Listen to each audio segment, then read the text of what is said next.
حبايب قلبي، وحشتوني جدا جدا جدا. النهارده بقى جايه وجايبه لكم قصه جديده لانج، قصه اوجاع الماضي، حاجه كده قصه صعيدي تحفه زي ما احنا متعودين، فاخر من الاخر، ضرب نار. يلا بينا بسرعه على احداث قصتنا. لقاء كانت قاعده مع اختها سلمى في شقتها، واللي بدات تتكلم سلمى وتقول لها: اظن بقى يا لقاء ان العرض ده فرصه كبيره ومش هتتعوض. بس انا بصراحه خايفه، انا عمري يعني ما رحت الصعيد، ده انا حتى ما اعرفش الطريق.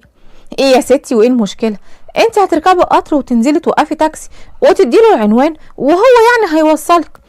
بس مش عارفه ليه يا سلمى، انا قلبي مش مطمن، انا حاسه كده ان في حاجه هتحصل. استغفر الله العظيم، ايه بس يا بنتي اللي ممكن يحصل؟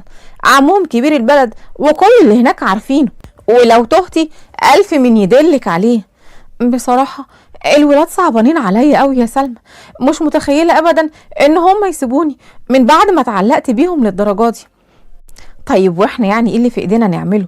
الولاد دلوقتي لا اب ولا ام، وابوهم الله يرحمه قبل ما يموت كان طلب اننا نبعتهم لعمهم في الصعيد. طيب يعني هو ده حتى جثة اخوه ومراته اخدهم كده من غير ما يسأل على الولاد.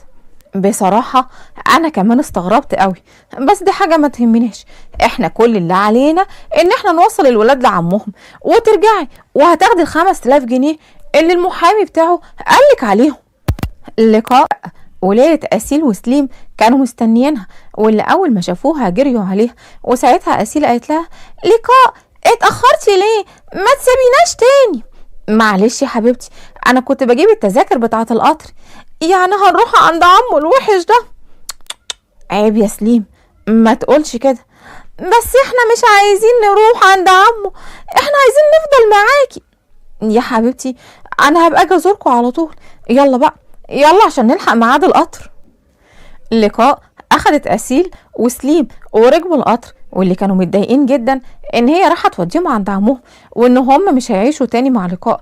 وبدات لقاء تطمنهم وتقول لهم: ما تخافوش يا حبايبي، انا مش همشي الا لما اطمن عليكم. بجد بجد يعني هتقعدي معانا على طول؟ لا طبعا، لاني لازم ارجع، احنا ممكن نطلب من عمه انه يخليكي تقعدي معانا.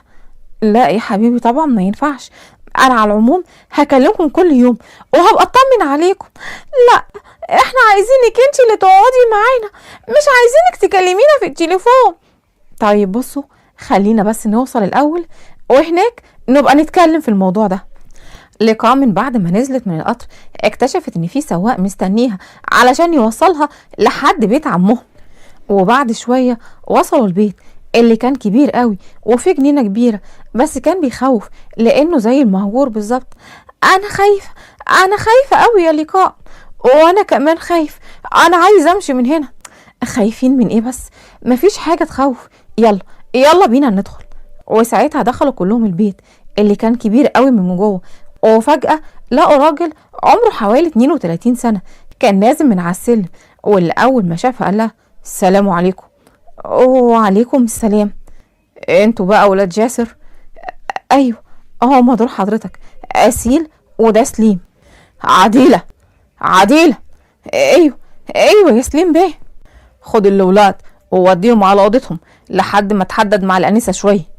لا انا مش هروح معاه، انا مش عايزه اسيب لقاء. اطلعوا دلوقتي غيروا هدومكم لحد ما تحدد معاها في موضوع مهم. عديلة الخدامة أخدت الولاد أسيل وسليم الصغير وطلعتهم الأوضة فوق علشان سليم الكبير يقدر يتكلم مع لقاء. أنا جبتهم زي ما اتفقت مع المحامي، وكنت عايزة أرجع القاهرة. اتفضلي اقعدي الأول. أنا شايف إنهم متعلقين بيكي جوي. أيوة أنا بقالي معاهم 4 سنين، وطبعا عشان جاسر بيه وسلوى هانم كانوا بيسافروا كتير بحكم شغلهم يعني، فأنا كنت دايما ببقى معاهم. وانتي بقى متجوزة ولا مخطوبة؟ لا ولا متجوزة ولا مخطوبة. طيب اتفضلي ارتاحي من الطريق وبعدين نكمل كلامنا. اللقاء ما صدقت وطلعت بسرعة عند الولاد، واللي اول ما شافوها جريوا عليها: لقاء انا عايزة امشي من هنا، المكان هنا شكله يخوف، يلا نمشي. ما ينفعش يا حبايبي ترجعوا، وبعدين انا شايفة ان عمو كويس قوي والبيت كبير وفي جنينة كبيرة، يعني هتقدروا تلعبوا فيها براحتكم. بس انا عايزاك انت. ما ينفعش يا اسيل، ما ينفعش ان انا افضل هنا. احنا ممكن نكلم عمو ونطلب منه انه يخليكي هنا معانا. لا، اوعى اوعى يا سليم تعمل حاجه زي كده. اوعى، لا ممكن يشك ان انا اللي طلبت منكم ان انتوا تقولوا له ده. على العموم انا همشي بكره الصبح، وصدقوني هكلمكم فيديو كل يوم واطمن عليكم. اسيل وسليم الصغير اول ما عرفوا ان اللقاء هتسيبهم وتمشي فضلوا يعيطوا بصوت عالي جدا، لدرجه ان سليم اللي كان قاعد تحت سمع صوت عياطهم وبدا يتكلم مع أديلة وقال لها من الواضح كده ان هم متعلقين بيها جوي جوي جوي يا بيه. دول فضلوا يعيطوا لحد ما جاتهم. انا بفكر اخليها تقعد معاهم، بس يعني بس ايه يا بيه؟ بس ما ينفعش تقعد هنا، انت خبرة كلام الناس، وهو يعني برضك حد يقدر يتكلم على جنابك يا سليم بيه؟ مش يعني، بس هي اللي ممكن تتعرض للجل والجهل. صحيح يا بيه، وخصوصا يعني انها حلوة وصغيرة والعين هتبقى عليها كتير. على العموم هي لساتها قاعدة لبكرة والصبح يحلها المولى. لقاء نيمت الولاد من بعد ما أكلتهم ونزلت تحت علشان تتكلم مع سليم الكبير واللي كان قاعد في الجنينة، واللي بدأت تقرب منه قالت له هو أنا ممكن أتكلم مع حضرتك شوية؟ طبعا اتفضل. أنا عارفة يعني إنه مش من حقي إن أنا أتكلم معاك في موضوع زي ده، بس يعني أنا كنت عايزة أطمن عليهم قبل ما أمشي. اتفضلي قولي اللي أنت عايزة تقوليه. هو في البداية كده هتلاقي يعني الولاد مش واخدين على المكان، يعني هتلاقيهم بياخدوا كل حاجة بحساسية، فأنا بس بطلب من حضرتك إنك تكون متفاهم حاجة زي دي فاهم تقصد إيه، وأنا مقدر إن هم فجأة كده لقوا نفسيهم يعتبر يعني في عالم تاني غير اللي عاشوا فيه، بس أحب أقولك إنهم برضك لازم أن يكون أقوى من كده، وسليم كمان لازم عضو ينشف شوي علشان يطلع راجل من صغره عشان لما يكبر يكون قد المسؤولية. انت بتتكلم عن طفل على فكرة عمره 6 سنين، وخابر زين كمان الطريقة اللي هتعامل بيها مع ولاد اخوي. انا ما قلتش حاجة، بس دول اطفال ولازم يعيشوا طفولتهم. هو انا قلت لك مثلا انها مسكهم طبنجات ويتخطخوا بيها؟ انا بس بجوع عودهم عشان يقدروا يواجهوا الحياة.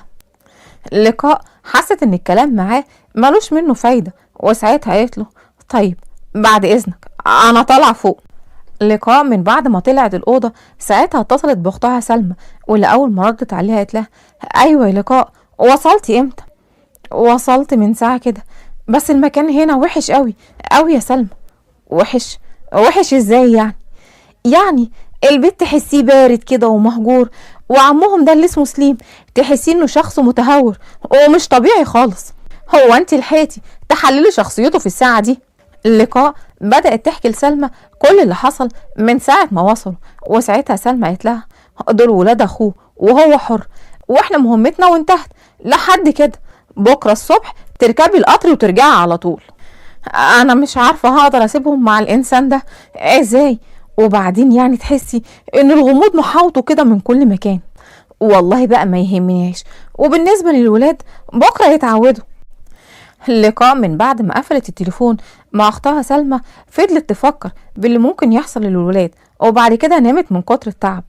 تاني يوم حضرت شنطتها وخلاص كانت مجهزة نفسها عشان تسافر، واللي الولاد اول ما شافوا كده فضلوا يعيطوا اكتر ويقولوا لها لقاء عشان خاطري ما تمشيش يا لقاء، انا هطلب من عمو انك تقعدي معانا، بلاش تسيبينا. دخل سليم الكبير على صوت عياطهم واللي قال لهم واه بتعيطوا ليه؟ ارجوك يا عمو خليها تقعد معانا. يا عمو خليها تقعد معانا، احنا مش عايزين عديلة، احنا عايزين لقاء. سليم اسيل عيب كده، خلاص ولا كلمة زيادة. عديلة نعم يا بيه، خد العيال تحت في الجنينة لحد ما تحدد معاها شوية. عديلة من بعد ما نزلت هي والولاد الجنينة ساعتها سليم قال لها اتفضلي اقعدي، انا عندي عرض ليكي، هتقبليه كان بيها، هترفضيه يبقى زي ما تحبي. انا بطلب منيكي انك تقعدي معاهم يعني 10 ايام لحد ما العيال يتعودوا على المكان هنا، بس انا رايد منيكي الفترة دي انك تخليهم يعني يتعودوا على العيشة هنا، بمعنى يعني انك تفهميهم طبيعة الحياة هنا. وانت عايز كل ده يحصل في 10 ايام؟ ده صعب جدا. وهو ايه اللي صعب في كده؟ اللي انت بتطلبه ده، دول اطفال واتعودوا يعني على نمط معين، صعب ان بين يوم وليلة يتأقلموا على الوضع الجديد ده. انت شايفة ان وضعك هنا يسمح باكتر من كده؟ مش فاهمة، تقصد ايه يعني؟ يعني انت وجودك في بيت غريب مع راجل غريب وفي الصعيد كمان شايفة انه عادي كده؟ انا ما فكرتش في حاجة زي دي. لا، لازم تفكري، هتقدري ولا لا؟ عديلة كانت قاعدة في الجنينة مع الولاد وعمالة بتحاول تسكت فيهم واللي ما كانوش مبطلين عياط. وساعتها دخلت عليها شهد ولقت لها: عديلة، يهلا يهلا يا ست شهد، دول ولاد جاسر بيه الله يرحمه. وجايين هنا ليه؟ مش كانوا فضلوا هناك احسن لهم؟ والله سليم بيه هو اللي اصر ان هم يجوا ويعيشوا معاه هنا. وهو فين دول وقت؟ فوق بيقنع المربية بتاعتهم علشان تفضلي معاهم هنا. هو الله عال لوحدهم كمان. بصراحة مش عارفة اقولك ايه، انا فعلا ما ينفعش اقعد هنا اكتر من كده، وفي نفس الوقت مش هين عليا اسيب الولاد. طيب ممكن يعني تسيبهم يرجعوا معايا القاهرة في شقة باباهم، وانا وعدك ان اخد بالي منهم. لا، ولاد جاسر مش هيهملوا البلد زي ابوهم ما هملها. والله لو رايدة تفضلي معاهم يهلا وسهلا، مش رايدة يبقى تتفضل انت. بس انا مش هقدر امشي من غير ما اطمن عليهم. دورك انتهى لحد كده. دخلت شهد واللي لقت سليم ومعاه لقاء، واللي قالت: معلش يا سليم، ما كنتش خبرة ان حدا معاك، حتى لو كنت لوحدي المفروض تخبطي الاول. طيب عن اذنكم، انا هنزل للولاد تحت بعد اذنكم. لقاء سابتهم وخرجت، اما شهد فكان بتبص لها ونظراتها كلها غيرة، وقالت لسليم: ومين دي؟ دي جليسة ولاد جاسر. تقصد الدادة بتاعتهم يعني؟ استغفر الله العظيم. ايوه هي، وقعد معاها لحالكم كده. وفيها ايه؟ احنا بنتحددوا على قعدها مع الاولاد لحد ما يتعودوا على المكان. ومن قالك بقى اني هسمح بالمهزله دي هنا؟ صوتك يعلى تاني وهرمي عليك يمين الطلاق، فاهمه ولا لا؟ شهد لحقت نفسها وغيرت لهجتها بسرعه، واللي بدات تقرب منه اكتر قالت له: واه، ايه يا سليم، انت زعلت مني؟ ما انت خابر اني بغير عليك يا قلبي. ما ينفعش كده. الله، مش جوزي وكلها ايام ونتجوز؟ مفيش جواز قبل ثانوية اخوي وانا جاي الكلام ده لعمي. طيب يعني مش لازم نعملوا فرح، ممكن نعمل حاجة عالضيق كده؟ لا برضك لا، اللي دفنته ده يبقى اخوي مش واحد غريب معرفوش. واه، ولما انت بتحبه جوك ده كنت بتطرده ليه من البلد ومنبه عليه انه ما يدخلهاش؟ اطلعي بره يا شهد، قلتلك اطلعي. شهد خافت جدا وطلعت بره بسرعه. لقاء من بعد ما نزلت للولاد فرحتهم وقالت لهم: خلاص انا كلمت عمو وهقعد معاكم اسبوع. بجد يا لقاء؟ ايوه يا حبايبي بجد. في اللحظه ديت شهد عدت من قدامهم، واللي بصت ساعتها للقاء بقرف وقالت: ما كانتش ناقصاك انت كمان. وبعديها مشيت على طول. ساعتها عديلة قالت: في داهية لا ترجعك. هي مين دي؟ دي تبقى مرات سليم بيه وبنت عمه. طب وهي مشيت ليه لما هي مراته؟ اصلهم لساتهم يعني كاتبين الكتاب بس، وكانوا هيتجوزوا الشهر الجاي، بس يعني طبعا اجلوها عشان جاسر بيها الله يرحمه. تاني يوم كانت لقاء قاعدة مع الولاد واللي كانوا فرحانين جدا بوجودها. ساعتها عديلة قربت منها وقالت لها: ست لقاء، كلم سليم بيه في مكتبه. نعم يا سليم بيه. ها، فكرت في اللي قلتلك عليه؟ ايوه فكرت، انا هفضل هنا يعني لمدة اسبوعين، فعلا ما ينفعش اقعد اكتر من كده، ولا حتى يعني في نفس الوقت اقدر اسيب الولاد غير لما اطمن عليهم. بس انت طبعا برضو دور ايه ده؟ يعني انك تكون متفاهم معاهم وتراعي مشاعرهم. دول دلوقتي اصبحوا يا حرام من غير لا اب ولا ام، ودورك هنا هتكون مكان باباهم وتختار لهم واحدة تكون ام ليهم. عرفت بقى دورك؟ انا شايف انك بتتعدي حدودك معاي. انا مش بتعدى حدودي ولا حاجة، انا بس بفهمك ازاي تتعامل معاهم، وانت بقى اللي هتعلميني ازاي اتعامل معاهم. ايوه، لان ده تخصصي. نسيت، ما انت خريجة رياضة اطفال. ايه وانت عرفت ازاي؟ لقاء مصطفى المحمدي، العمر 22 سنة، اتخرجت السنة اللي فاتت وسقطت في السنة اللي ابوكي مات فيها، وامك ماتت قبليه بسنة، وابوكي ما تحملش صدمة فراقها. ليك اخت واحدة واسمها سلمى، متجوزة ومعاها ولدين واكبر منيكي ب3 سنين. اكمل ولا كفاية دي؟ ايه ده؟ انت عرفت كل ده ازاي وليه؟ واه، لازم نعرف كل حاجة عن اللي داخل وخارج من بيتي، وخصوصا بقى لو هتقعدي في بيتي كمان. بس انا مش هقعد اكتر من اسبوع، كلها اسبوع وهمشي، وانا جايبك دلوقتي هنا عشان اعرض عليكي فرصة اظن انها ما هتتعوضش. انا بطلب منيكي تفضلي هنا، وهديك اكتر بكتير من اللي كان جاسر اخوي بيديهولك. ها، قلت ايه؟ بس انت لسه قايل ان وجودي هنا ما ينفعش، بس الناس كلها فاكره انك مشيت النهارده الصبح وان الولاد مع عديله، بس انا كمان اختي وجوزها مش هيقبلوا ده، وده هيسبب التاني اللي عايزك فيه. لو خايفه على مصلحه الولاد هتوافقيني فيه؟ اكيد طبعا، طالما في مصلحه الولاد انا موافقه. واه، مش تعرفيه الاول؟ ايه هو؟ نكتبه كتابنا. واه، بتقول له اهدى ازاي بس يا ابوي وهي قاعده معاه لحالها كده؟ يا بنتي يا بنتي، خليكي واثقه في جوزك وبطلي الغيره اللي ممكن تضيعك دي. ده سليم عاقل وما يعملش حاجه من اللي في دماغك ده. واه، وش عرفك بقى وهم مكفول عليهم باب واحد؟ لا، انت لازم تعجل بجوازنا يا بوي. انا ما عنديش مانع، بس اللي مهم هو يوافق. تروح له النهارده وتتحدد معاه واخترع له اي شيء، اي حجه يا بوي عشان تقنعه. حاضر حاضر يا بنتي، هروح له النهارده واتحدد معاه. ايه؟ انت بتقول ايه؟ انا مستحيل اوافق على الكلام اللي بتقوله ده. يبقى تاخدي حالك وتهملي البلد من سقاط وتسيبي ولاد اخوي اربيهم بمعرفتي، بس انت عمرك ما هتعرف تتعامل معاهم. انت مهمتك انتهت لحد كده وما يخصكيش بقى التعامل معاهم. يبقى كيف؟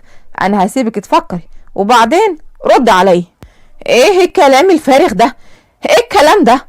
هو ده اللي حصل وانا مش عارفه اعمل ايه. مش عارفه تعملي ايه؟ ترفضي طبعا، ترفضي يا لقاء وترجعي حالا.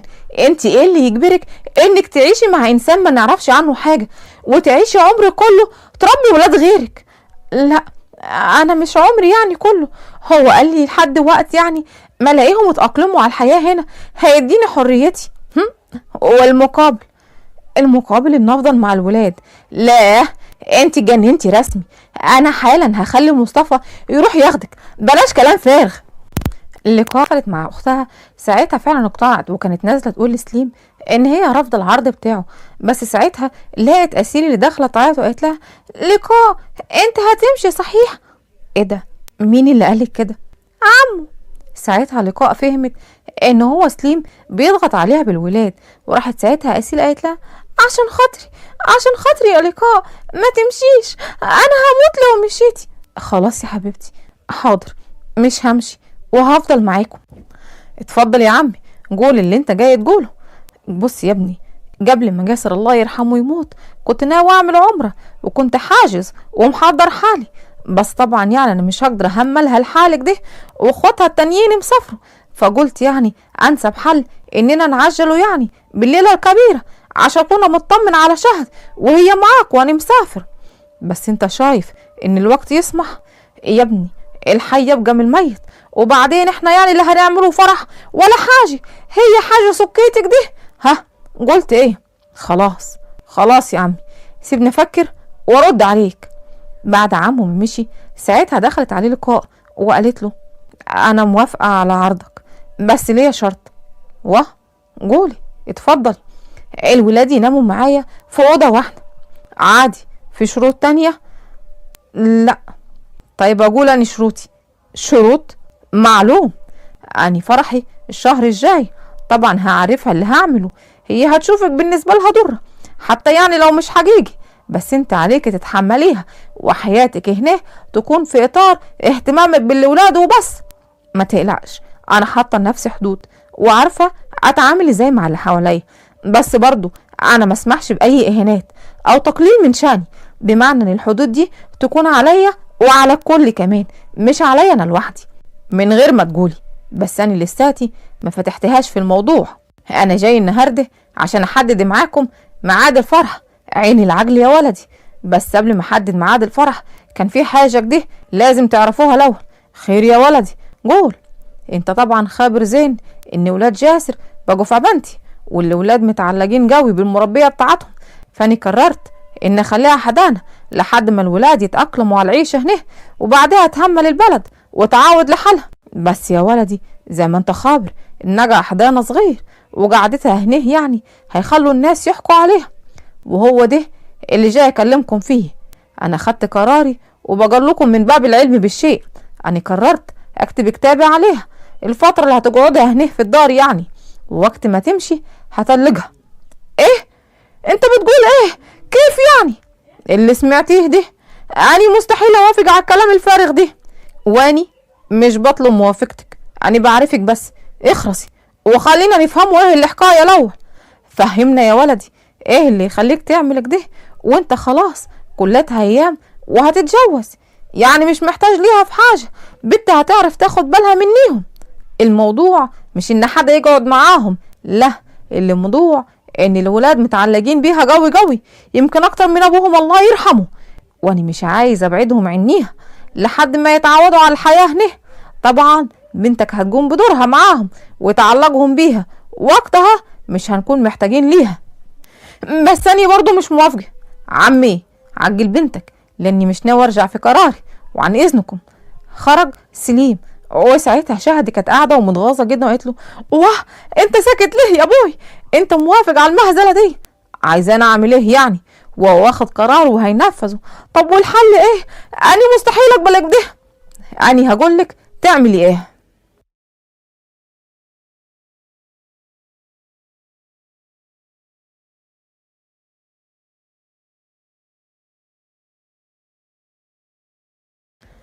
انتي جننتي. انا لازم اوافق لاني ما اقدرش بجد ابعد عنهم، وهم كمان مش هيقدروا، وانا مش هوافق انك تضيعي مستقبلك وحياتك معاهم. انا خلاص وافقت والموضوع منتهي. اهو على الاقل يعني خليني وسطيهم، بدل يعني ما اقعد لوحدي في بيت بابا، وبرضه مش هسلم من كلام الناس. يعني ده اخر كلام عندك؟ ايوه ده اخر كلام عندي خلاص، وانا مش هقدر اجي واحضر المهزله بتاعتك دي. انا هبعتلك مصطفى ويمكن يقنعك، ولو ما اقتنعتيش يبقى انت حر. ما تجيش بقى بعد كده يا لقاء تندمي لما العمر يجري بيكي والعيال اللي ربطتي نفسك بيهم ينسوكي. تاني يوم كان وصل مصطفى جوز سلمى للقاء علشان يحضر معها كتب الكتاب، واللي حاول يقنعها في الاخر: يا بنتي يا بنتي فكري كويس، خلاص خلاص يا ابي مصطفى، انا فكرت ومش هغير رايي. على العموم انت حر، بس يا رب ما تندميش في الاخر. بعد كتب الكتاب مصطفى وقف يتكلم مع سليم، وساعتها قال له: رغم اني مش موافق على اللي بيحصل ده، بس انا يعني بطلب منك انك تخلي بالك منها. لقاء بعد ابوها وامها ما ماتوا وهي بتخاف من الوحده لحد النهارده، حتى ما بتقدرش تنام لوحدها، ويمكن ده السبب اللي خلانا نوافق ان هي تكون جليسه اطفال، لانها يعني رفضت تعيش معانا. ولما جاسر طلب مني جليسه اطفال تعيش معاهم قلت لها، وهي ساعتها ما صدقت وحست ان هم هيملوا عليها حياتها، وفعلا وافقت على طول.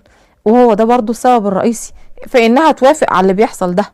ما تجلكش عليها، واني بوعدك ان حافظ عليها، وانا مصدقك. انت شكلك راجل وابن حلال. يلا انا هستأذن. اني مش خبرة، انت منعني ليه هروح هناك؟ ما ينفعش دلوقت عشان اللي بخطط له، بس انا مش قادره اتخيل انه معاها دلوقت، ويا عالم هي بتعمل ايه دلوقت معاها. بتوع البندر واعيين قوي قوي ومحدش يستعصى عليهم. عنديكي حق، بس انت برضك خليك اوعى منيها وحاولي تكسبيه. واكسبه ازاي بس وهو من وقت اللي حصل من الزفته اللي كان خاطبها دي وهو ما بيثقش في حرمه واصل؟ ده لولا انك عرضتني عليه واتحرج منيك ما كانش اتجوز خالص. خلاص يبقى تغيري انت فكرته زي ما بتاعه البندر غيرتها في يومين وخلته خد الاولاد حجه عشان يقعدها جنبيه. يعني اعمل ايه اكتر من اللي بعمله؟ اللي عيال. كيف يعني اللي عيال؟ حبها لعيال اخوه وتعلقتهم بيها خلته حس انها غيره ست عارفها، امه اللي سابته وهو لساته صغير، وخطيبته اللي سابته عشان اخوه، لدرجة انها هربت معاه وما همهاش الفضيحة. انت كمان اظهري حبك ليه واهتمامك بالاولاد، وقتها مش هيحتاجها وهو بنفسه اللي هيطلقها. يابا انت ما بتشوفش بصاته ليها كيف؟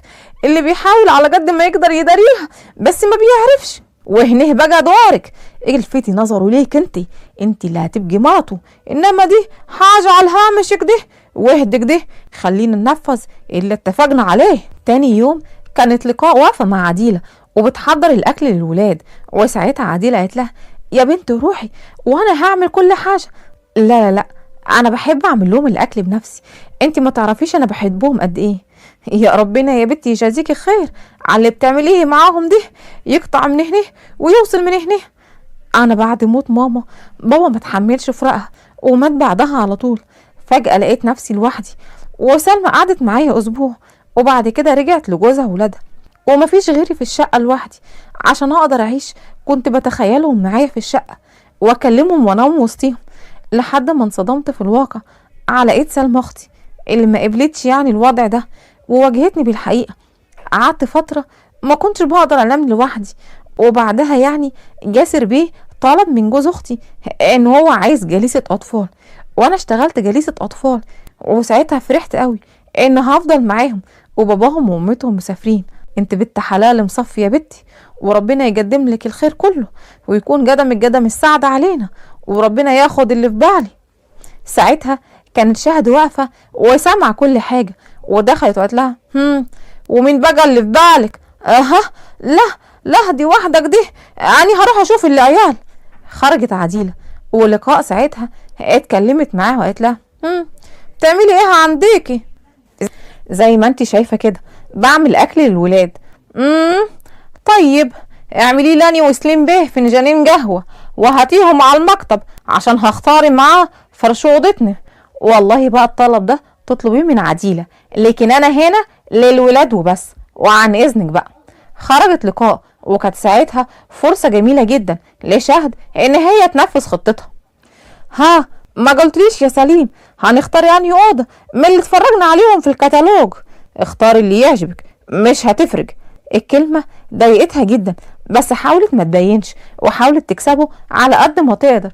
قالت له اكيد بس احنا لازم يعني نختار كل حاجة سوا. معلش اختار اللي يعجبك، واني لازم نخرج دلوقتي عشان عندي يعني ميعاد. ساعتها قطع كلامهم دخول عديلة اللي كانت داخلة وهي مرعوبة وعمالة تقول الحقني يا سليم بيه، الولاد ماسكين بطنهم وعمالين يصرخوا. واه مالهم فيهم ايه؟ ما خبراش، هم بعد ما خلصوا اكل لقيناهم بيرجعوا وبيعيطوا ببطنهم. سليم ساب شهد وجري بسرعة لانه كان خايف قوي. اما شهد فابتسمت ابتسامة خبز لانها كانت عارفة ايه اللي فيهم بالظبط. ساعتها سليم اول ما دخل عليها لا ما تقلقيش، انا شيعت للدكتور وزماناته جاي. لا انا بقول ناخدهم من المستشفى احسن. ايوه عندك حاج، يلا هاتيهم ويلا بينا. في المستشفى كان سليم ولقاء واقفين وهم قلبهم بيتقطع على اسيل وسليم الصغير واللي شويه، وجه الدكتور وقال لهم الولاد دول اكلوا حاجه فاسده هي اللي عملت فيهم كده. ما حصلش، انا بنفسي اللي عملت الاكل وما كانش فيه اي حاجه فاسده. على العموم احنا الحمد لله لحقناهم في الوقت اللي مناسب، وهم دلوقتي بخير تقدروا تاخدوهم وتروحوا كمان، بس يا ريت يعني تاخدوا بالكم من المره التانيه. وانا عن نفسي هعمل تحليل للماده اللي طلعت من بطنهم عشان اعرف هي ايه بالظبط. شكرا يا دكتور. من بعد ما رجعوا البيت سليم كان غضبان جدا للي حصل للولاد، وساعتها قال لها كنت سرحانه في ايه يا هانم وانت بتعملي الوكل الفاصل ده للولاد؟ انا ما كنت سرحانه في حاجه، وانا عملت الاكل وعديله كمان كانت معايا وما كانش فيه اي حاجه وحشه. امال ايه اللي حصل ده؟ والله ما اعرف، انا خلصت وناديت عليهم واكلتهم كمان بنفسي. على العموم انا لازم اقولك واعرفك وافكرك كمان، انت هنا لاجل سلامتهم وبس، ما تنسيش نفسيكي وتفكري حالك صاحبة مكان، فاهمه ولا لا؟ الكلمة وجعت لقاء جدا وسابتهم ومشيت وهي بتعيط.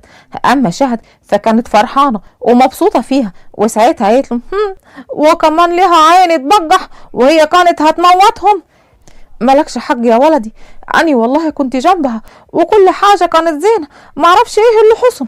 واه انت هتفضلي تحكي كتير، انجر يلا انجر اعملوا له فنجان قهوة. عديلة مشيت، وساعتها سليم بص لشهد بغضب وقال لها عديلة دي مش خدامة هنا عشان تتكلمي معاها بالاسلوب ده. عديلة مقامها على الراس، لانها هي اللي ربتنا بعد موت الله يرحمها، وان شفتك بتكلميها كده تاني عقابك هيكون قاسي قوي قوي. وبعدين سابها ومشي. يا بنتي خلاص بقى، بكفاياكي بقى، قطعتي قلبي. انا ما اقبلش انه يهني بالشكل ده عشان حاجه انا ماليش ذنب فيها. ولو فاكر ان تعلقي بالولاد هو اللي هيخليني اقبل الاهانه فده مستحيل انه يحصل. يا بنتي والله ما يقصد سليم، والله ما تطلعش منيه العيب، ما تطلعش منيه واصل، بس يعني غصب عنيه الكلام خرج منيه كده من غير ما ينتبه. انت خبره انهم يعني من ريحه المرحوم، يعني ملوش غيرهم، ده برضه ما يدلوش الحق انه يهني كده. معلش يا بنتي حجج عليا يعني. لا بقولك ايه، هي مشيت ولا لسه تحت؟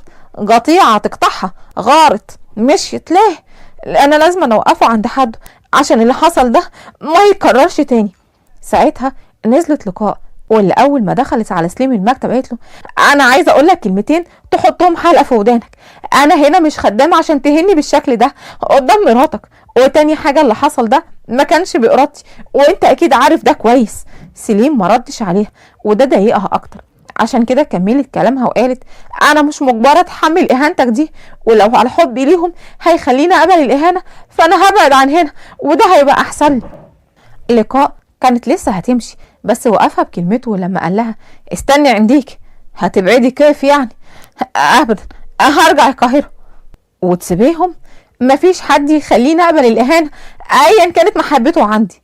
طب يعني لو قلت لك ان اللي حصل ده مش هيتكرر تاني؟ بقولك انت هنا صاحبه المكان واللي اتقال مش هيتعاد تاني.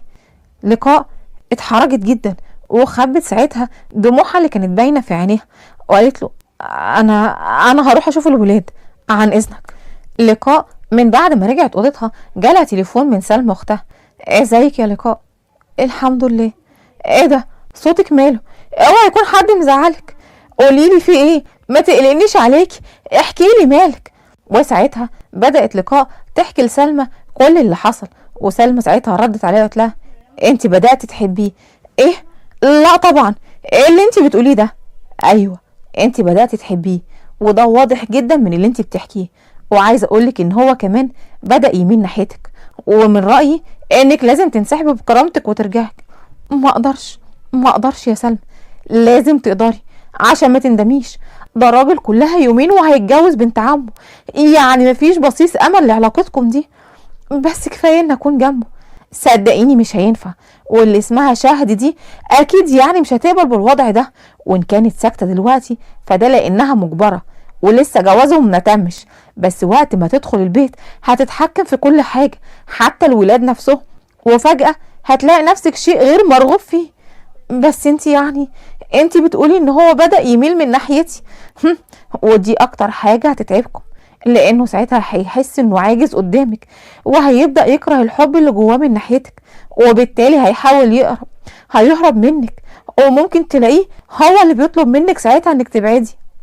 لقاء من بعد ما سمعت كلام سلمى وقفلت التليفون فضلت تفكر وما بقتش عارفة هي تعمل ايه. وقبل الفرح بيومين كانت شهد واقفة مع الولاد في الجنينة وقالت لهم ايه رأيكم لو نعمل مفاجأة للقاء؟ مفاجأة ايه؟ اصلاني عرفت ان عيد ميلادها النهاردة، احنا بقى بالليل بعد هي ما تنام نتسحب من جنبيها، واني هكون مستنياكم عشان اخدكم البيت عندي ونجهزوا تورته كبيرة قوي ليها. موافقين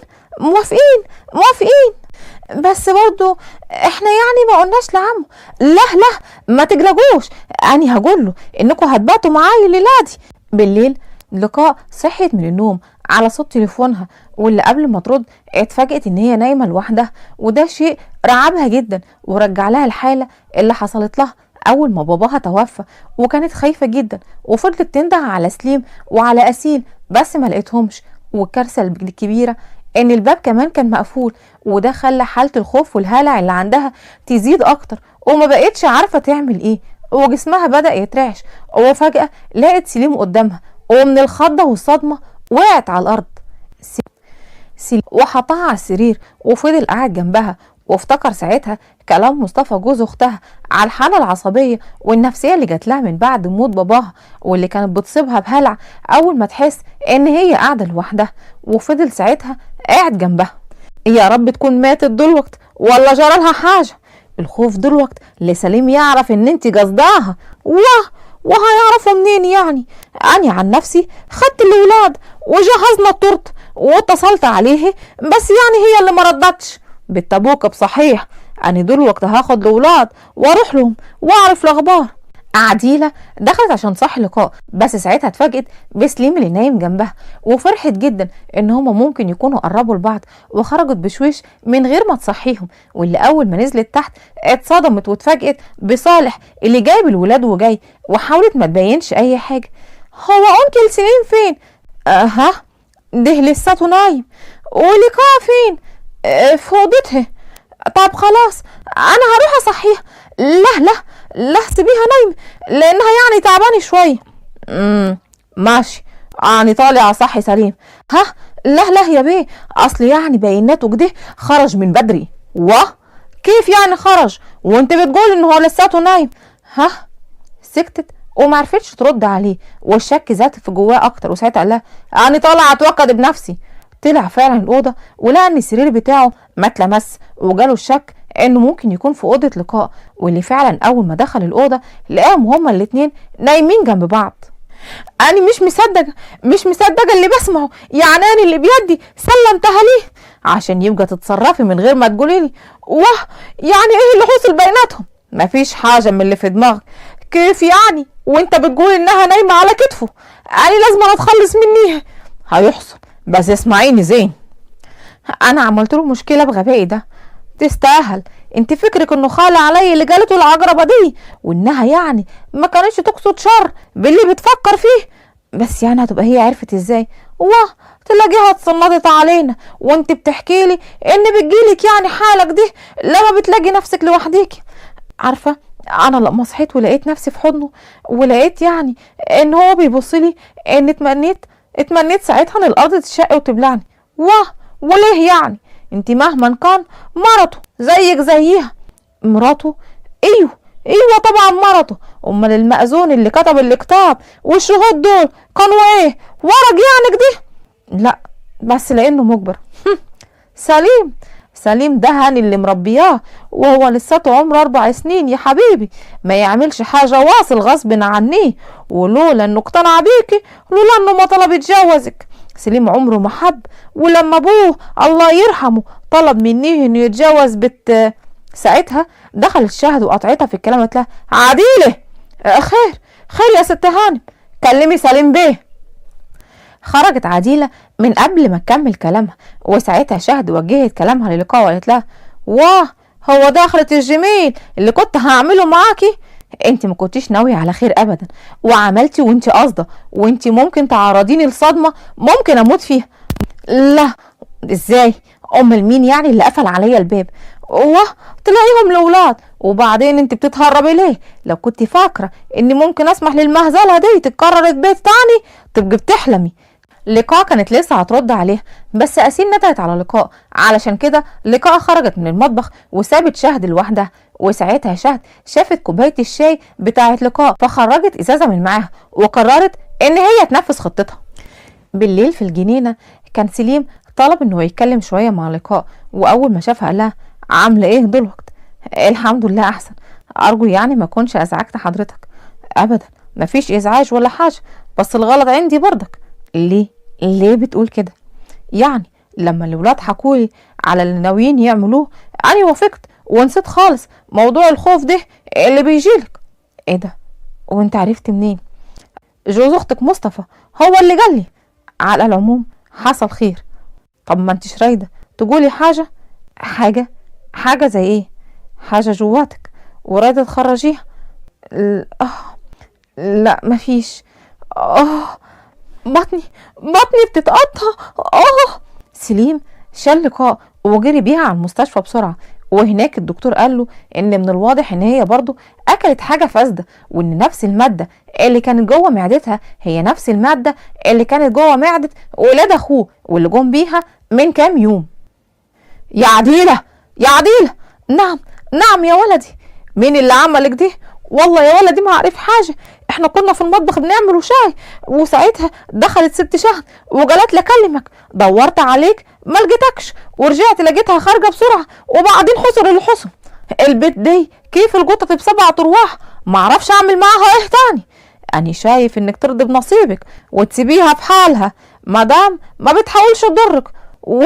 والنهار اللي بتجيت جواتي لما بشوفه بيبص لها وهياكلها بعينيه التنتين. هي برضك حتى لو جواتها حاجة من ناحيته مستحيل تبينها ليه. وليه بقى؟ لانها خبرة زين انك بنت عمه ومستحيل يتخلى عنيك عشانها. ومين اللي قالك كده؟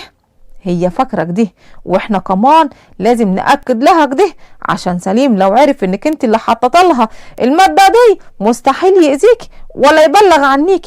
في اللحظة دي دخل سليم، واللي كان سامع كل الكلام واللي اتصدموا اول ما شافوه قال بس اقدر اطلقها. سليم؟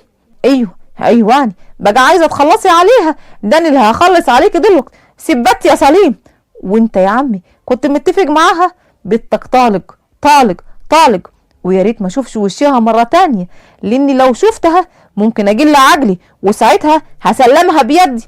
سليم في اللحظة ديت سابهم وخرج، وساعتها شهد ما بقتش مستوعبة سليم راح لرقاء المستشفى، واللي اول ما فتحت عينيها قالت له سليم كيفك دلوقتي يا لقاء؟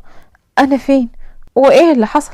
ما تشغليش بالك، انت زينة الحمد لله، والدكتور كمان قال لي ان ممكن نروح. انا عايزة اروح عشان الولاد. انا اسفة اني بوظت لك فرحك. خلاص ما بقاش فرحتي هي رجوعك البيت. ايه ده؟ اجلته؟ لا لغيته. هخبرك كل حاجة بس لما نروحوا. سليم اخد لقاء من المستشفى وروحوا، واللي اول ما روحوا اخدها على اوضته هو، وساعتها لقاء استغربت جدا وقالت له ايه ده؟ انت جايبني هنا ليه؟ انا هبات مع الولاد. لا مكانك هيكون هنا جنبي من هنا ورايح. مش فاهمه، انت مش فرحك بكره؟ اكيد. امال ايه؟ امال ليه جبتني هنا؟ لو كنت فاكر اني ممكن. لا ما تخافيش، انا خلاص طلقت شهد. ايه؟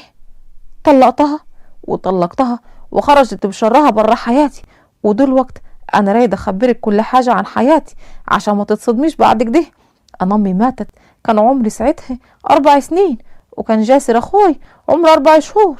ابوي اتجوز واحده وبعدها ب2 كانت مطلقه، وزوجها همل البلد ومحدش يعرف عنيها حاجه.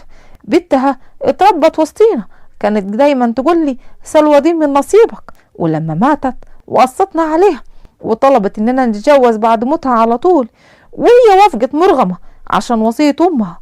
وفي يوم كاتب الكتاب لقيتها بتكلم جاسر اخوي وبتقول له انها مش هتقدر تعيش معاي او تقدر تتجوزني، وان هي رايداه هو.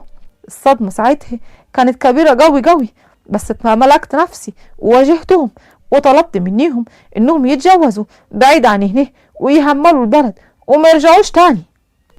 كنت حاسس وقتها بالخيانه بتقطعني، بس كان لازما ابان قوي قدامهم. وبعدها جاني خبر وفاتهم. ندمت اني بعدتهم عني، وطلبت ان ولادهم يتربوا هنا عشان اكفر عن ذنبي. ولما شفتك وشفت قد ايه انت متعلقه بالاولاد خفت لا تهملينا، وعشانك ده طلبت منك تتجوزيني، يعني بحجه انه ما ينفعش تقعدي لحالك كده.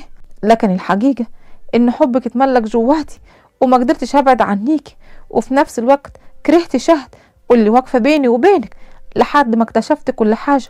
وانا دلوقتي بين يديك وبقول لك اها، تقبلي تكوني شريكه حياتي؟ انت شايف ايه؟ انا شايف اننا ننزلوا دلوقتي نفرح الجميع بالخبر الزين ده. ها موافقه؟ طبعا موافقه. وبكده تكون خلصت قصتنا. بس قصصنا وحكاياتنا ما بتخلص، في قصة او مش في قصة، ده في قصص كتير كاملة جامدة موت. بس مبدئيا كده اللي نسي يشترك في القناة يجري بسرعة بسرعة بسرعة يشترك في قصصنا، قصص هنادي. وكمان عندنا القناة التانية بتاعتنا قناة حكايات هنادي، كلها قصص وحكايات كتير جدا. ما تنسوش تشتركوا في القناة وتكتبوا اسمكم في التعليقات عشان نقوله في الحلقات. وكمان بحبكم قوي قوي قوي قوي قوي قوي قوي. ها ما تنسوش التعليق وكمان اللايك، بحبكم جدا.